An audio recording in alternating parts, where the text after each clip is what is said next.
I am the Tofu Golem. Please enjoy the video. In this video, I will show how to text LTO plate number, easy method. Open your messaging app, start a new SMS, and type the plate exactly as on your registration, then send to the LTO number. I will walk you through formatting, common errors to avoid, and confirmation replies to expect. Stay relaxed and follow each step, and you should get a clear response without fuss or delays from the service. Keep your message tidy and precise when sending a plate inquiry to LTO.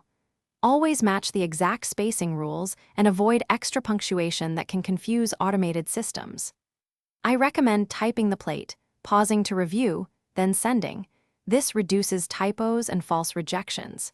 If you get an error, resend after correcting the specific part the reply mentions, and be patient for network confirmations. If this guide is helping you, please subscribe and like to support more helpful videos. Quick recommendation: these leak-proof containers make meal prep easy and double as a great place to store important vehicle documents and receipts, so nothing gets soggy or lost on the go. I find them handy in the glove box or trunk. Check the description for the link and other deals. Now let's get back to the video. If a reply does not arrive promptly, first check your message was sent and network signal is stable. Retry the same formatted text after confirming the LTO shortcode and your account balance.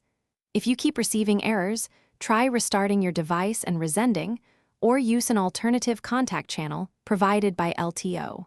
Stay calm and methodical, and you will usually resolve issues without extra stress. Thanks for watching. Consider subscribing if we helped you today.